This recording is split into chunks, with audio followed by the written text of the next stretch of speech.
दस्तूर बचाओ कमेटी की जानिब से जनता दल सेकुलर के ताउन से 12 नवंबर मामले में बेलौस खिदमत अंजाम देने वाले विकला और महरूसीन का इस्तकबालिया प्रोग्राम आज बरोज जुमा को शहर के अंसार जमात खाने में मुनक्किद किया गया था, जिसका उन्वान अवाम की अदालत रखा गया। इस जलसे में जनता दल के जनरल सेक्रेटरी मोहम्मद मुस्तकीम डिग्नेटी ने मालेगांव शहर की सियासत के बारे में बात करते हुए जज्बाती अंदाज में बेबाक तरीके से पिछले 1 साल से मालेगांव शहर में चल रहे सियासी घमासान पर मुस्तकीम डिग्नेटी ने पहली बार मुंह खोला और मुफ्ती मोहम्मद इस्माइल कासमी का नाम लेते हुए रोकटोक अंदाज में कह दिया कि 2024 तक हम महागठबंधन के कायल हैं। बुलंद इकबाल का बनाया हुआ महागठबंधन किसी की चाहत या जरूरत इस बात से नहीं, ये मालेगांव शहर की आवाम की जरूरत है। आम जलसे में पहली बार मुस्तकीम डिग्नेटी जज्बाती हुए। ऐसा लग रहा था कि इनका सब्र का पैमाना छलक गया है। मोहतरम मुफ्ती इस्माइल कासमी साहब, आपने जो भी बात कही, आप गठबंधन के कायद हो। आपको गठबंधन को निभाने के लिए जो कोशिश करना चाहिए थी वो कोशिश आप नहीं कर रहे हो। आपने अपनी तकरीर में कहा कि मुस्तकीम डिग्निटी, डॉक्टर खालिद, एजाज बेग, इनका क्या ताल्लुक है? हम सियासत में सालों से है। ये बात बिल्कुल सच है कि हमारा 2019 से पहले कोई ऐसा ताल्लुक नहीं था सियासी। हमारा ताल्लुक तो 2019 असेंबली इलेक्शन था जो आपके लिए हमने लड़े, यही ताल्लुक है हमारा। इसके अलावा सियासी हमारा कोई ताल्लुक नहीं है। ये आपके सामने सोचने का सवाल है कि जिस वक्त लोग आपके पास असेंबली में थे, जितने बड़े चेहरे थे, वो आज आपके आसपास क्यों नहीं है? ये आपको सोचने का सवाल है।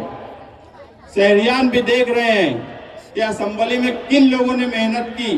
आज आसपास कौन एक शख्स मुझे बता दो जो असेंबली में पूरी ताकत से उनके साथ खड़ा रहा और आज भी वो शख्स उनके साथ खड़ा है। बस हमें यही तकलीफ है।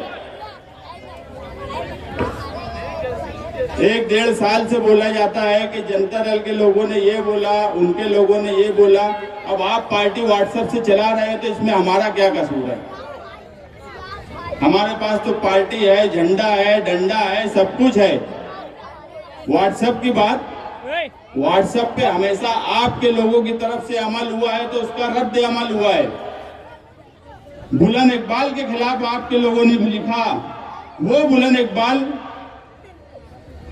जिसका इंतकाल 16 सितंबर 2019 को हुआ। इंतकाल से 8 दिन पहले मुफ्ती साहब आपका मुझे फोन आया कि मुस्तकीम अब मजलिस से इलेक्शन की तैयारी चल रही है। मैं और बुलंद बोले, मुफ्ती साहब आप किसी भी पार्टी से इलेक्शन लड़िए, हम आपके साथ हैं। उन्होंने कहा कि यार एक अपील लिख दो ताकि मैं घर घर घूमूं। तो मैं बोला मैं हॉस्पिटल में हूँ बुलंद को लेकर और मुझे नहीं लगता कि मैं लिख पाऊंगा। बुलंद बिस्तर पे लेटा हुआ था, वो मेरी बात सुन रहा था। मैं बोल के फोन रख दिया।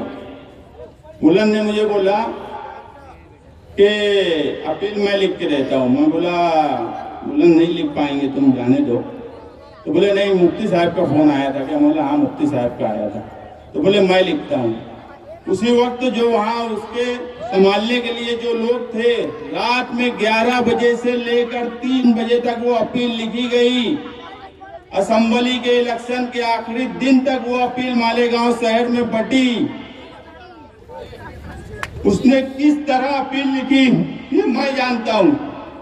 और आपके लोग उसके बारे में बोलते हैं, उसके बाद भी आपके जिम्मेदार रोकते नहीं कि उस लड़के ने कितनी तकलीफ में लिखी थी। उसने ये मुझे बोला कि मुस्तकीम अपना क्या है अभी क्या नहीं मुझे नहीं लगता समझ में आता। अमेरिका इलाज के लिए जाना पड़ेगा कि कहीं जाना पड़ेगा।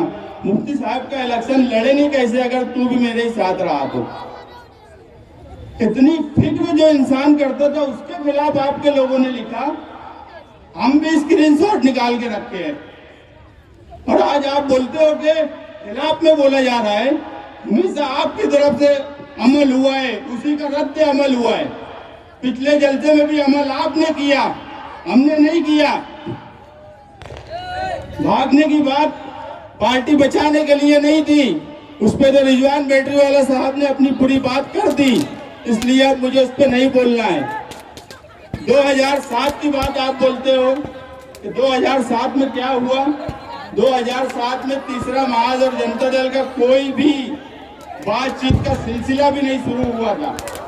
इनकी बातचीत जो थी वो शिवसेना से हुई थी और बाद में राष्ट्रवादी पार्टी की तरफ से की गई और उस वक्त की कांग्रेस पार्टी से की गई।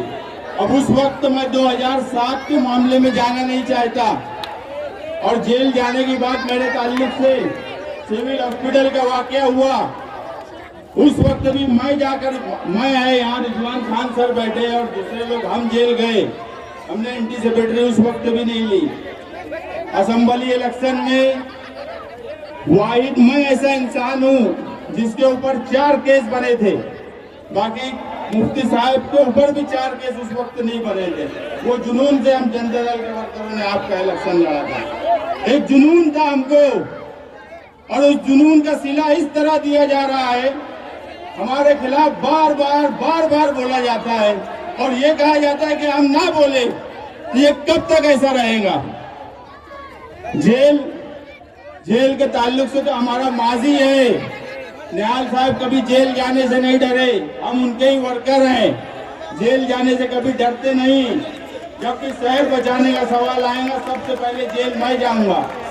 आज भी लोग बोलते हैं कि मुस्तकीम अभी जेल चला जाएगा, अभी उसको डाल देंगे, कुछ नहीं तो तली पार कर देंगे ताकि वो कोई काम ना कर सके, उसकी आवाज बंद हो जाए। मगर बस मैं इतना ही कहूंगा कि ना मेरी आवाज जेल जाने से बंद हो सकती है, ना आप लोगों के तली पार करने से बंद हो सकती है। मेरी आवाज बंद करना है तो सब लोग मिलके मुझे मौत के घाट उतार दो, मार दो मुझे, जब भी मेरी आवाज बंद होगी। नहीं तो इस शहर के दबदबे और इस शहर के मुस्तकबिल के लिए ना कल आवाज बंद हुई थी, ना आज आवाज बंद होगी, ना मुस्तकबिल में कभी आवाज बंद होगी।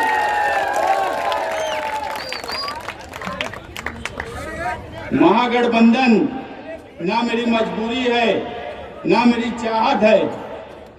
महागठबंधन 2017 में बुलंद इकबाल के वक्त जो हुआ 10 साल के लिए, उस पे हम कल भी कायम थे, उस पे हम आज भी कायम हैं। मगर महागठबंधन शहर की जरूरत थी, ना मजबूरी है ना चाहत है। कोई शादी तो करना नहीं है, कोई रिश्ते नाते की तो बात नहीं है कि चाहत और मजबूरी का सवाल है। शहर की जरूरत के लिए अगर हम एक आए हैं तो इसका फैसला भी अब शहरियान ही करेंगे। महागठबंधन के ताल्लुक से हम भी शहरियान से बातचीत करेंगे। हम 10 साल के गठबंधन पे कायम हैं, मगर हम जल्द ही प्रेस कॉन्फ्रेंस लेंगे और शहरियान के कुछ लोगों को जिम्मेदार बनाएंगे कि अब वो लोग महागठबंधन का मुस्तकबिल तय करें और वो लोग बातचीत करें कि आगे क्या करना है और कैसे करना है।